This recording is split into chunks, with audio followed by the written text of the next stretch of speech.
Ladies and gentlemen, I'm the Crazy Englishman, and welcome back to Geek Nexus. Welcome to the first episode involving Godzilla 2014.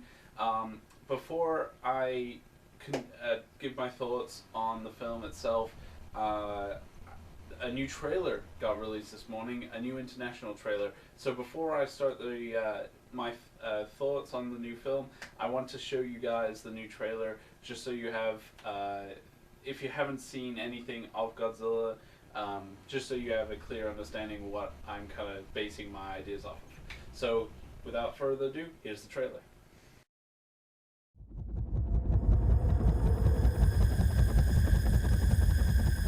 They're not fooling anybody that what happened was a natural disaster.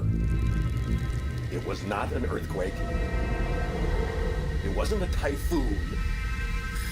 They're lying. I'm not crazy. Whatever it is they're guarding so carefully, I need to be able to prove that it's real.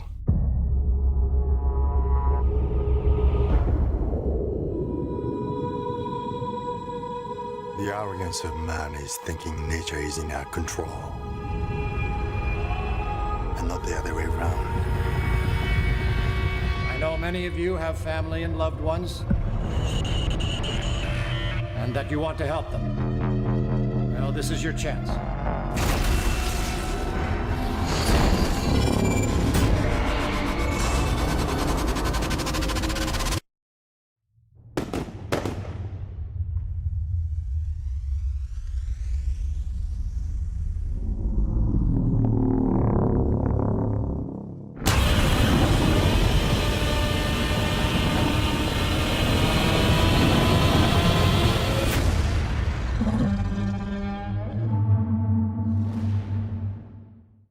So what do you guys think?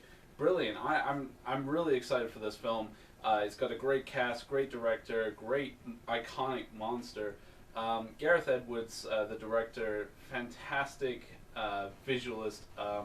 He knows how to counterbalance with a story-driven structure with characters that actually have some personality to them, but with also this threat of these creatures that exist. He got to start with the movie Monsters, which is a brilliant film I recommend checking out. It's really a story-driven film, and I think that's where he's kind of grasping on for Godzilla. And I love the idea that he wanted the film to return to the feeling of the 1954 film, where humanity has never seen anything like this. How would we react? And that these creatures are byproducts of nuclear power and the horrors of that. And with the recent incident in Japan, this film has a ton of relevance. Godzilla is one of those stories that, as long as humanity keeps using nuclear weapons or nuclear energy, it's a very relevant story. So more so now with the incident in Japan with the power plant. So I feel this film is going to be a really, more than just a monster movie, but a really, it actually has a bit of meat to it. It's not just simply monsters fighting each other and humans getting in the way. There's a bit more to it in story and its message. So I'm really excited that they're returning to kind of the 1954 structure of Godzilla. The cast is absolutely brilliant. We have Bryan Cranston, veteran of some really good shows, Malcolm in the Middle, and more recently Breaking Bad. Fantastic actor, fantastic guy. I got to meet him at Comic-Con last year, and he's just a brilliant guy, very humble. But he is a very established actor, and he creates characters you care about, and I think in this film it's definitely a plus. We've got Ken Watanabe, great seasoned actor. Aaron Taylor Johnson from the Kick-Ass films. He's able to. The thing with Aaron is he's able to create different characters, and nothing really feels the same when he creates these characters. If I watched Kick-Ass and then watched this film, from what I've seen in the trailers, I wouldn't think Kick-Ass. he's able to create and get into brand new characters, which is fantastic. And then of course we got Elizabeth Olsen. So all around the cast is just really well rounded. But let's talk about the big man himself, Godzilla. Design wise, it has a few people split. Most people seem to like it. I personally love the design. I love the fact that they still retain the original form of Godzilla while kind of making it their own. I love the fact that they've added gills to Godzilla, so it kind of gives that real kind of anatomy to why he can survive under the ocean for massive amounts of time. The dorsal fins on Godzilla, I actually really like, because it's kind of like a classic. It's kind of going back to the 1954 kind of design where they kind of look like coral, but at the same time they're almost like Godzilla 2000s, which I believe I'll show this kind of format where it's kind of very spiky, very jagged, almost like a rock formation. They kind of are going that way, but it seems very rock-like in some ways. Like they feel like they're a part of his body and not just something someone slapped onto him. So that's brilliant. The tail is almost whip-like.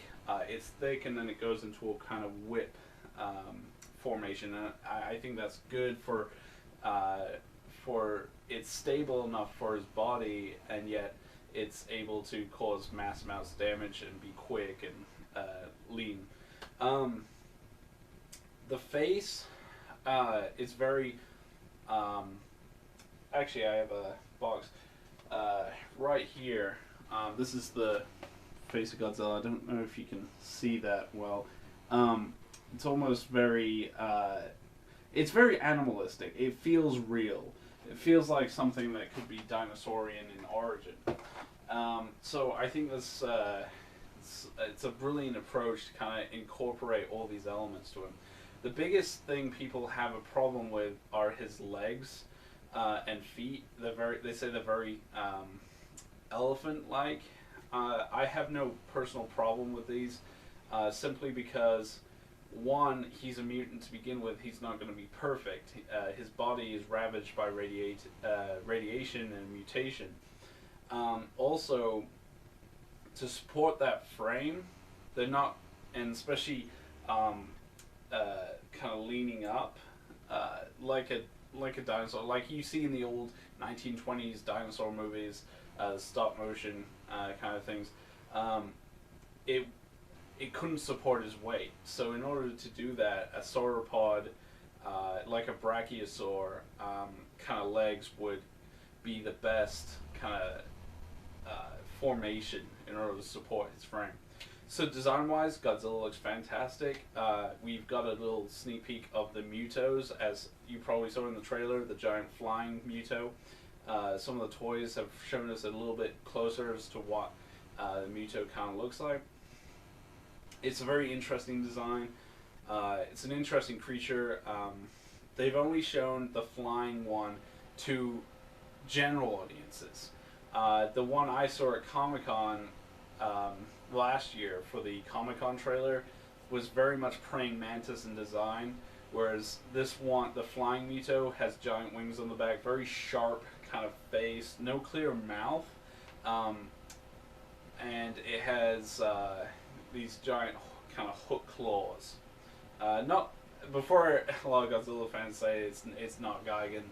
Gigan has very bladed arms, whereas this has very clear hook claws. So this film is going to be, I think, a really big it's good. It's an important film to kind of bring out every so often. This kind of film, especially in a Godzilla, like I said at the beginning of my thought video, it's still relevant. It's still relevant to the world we live in today. Do we see giant monsters fighting? No, but that's not the point. The point is that nuclear power can be a horrifying force of nature if we abuse it, as well as the idea that man has control over nature. These two elements combined make for a great story, and I believe this is going to be a great adventure film, as well as a drama, as well as a fun monster film. So all these elements together, I think this is going to be one of the biggest films of 2014. I know we have things like Captain America and Amazing Spider-Man and The Hobbit later on, but I think meaning-wise, Godzilla, I think, is going to take the cake. So I hope you guys have enjoyed my free thoughts on Godzilla 2014. Next video, I'm thinking of doing a review for, I managed to pick up the Smash and Strike.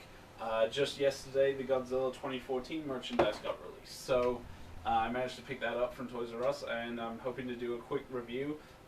Maybe show you guys a little bit more of Godzilla's design and its features. So yeah, I hope you guys have enjoyed that. I'd love to know what you guys think of Godzilla 2014. Feel free to comment below. And I will see you guys in the next video. Crazy Englishman, signing out.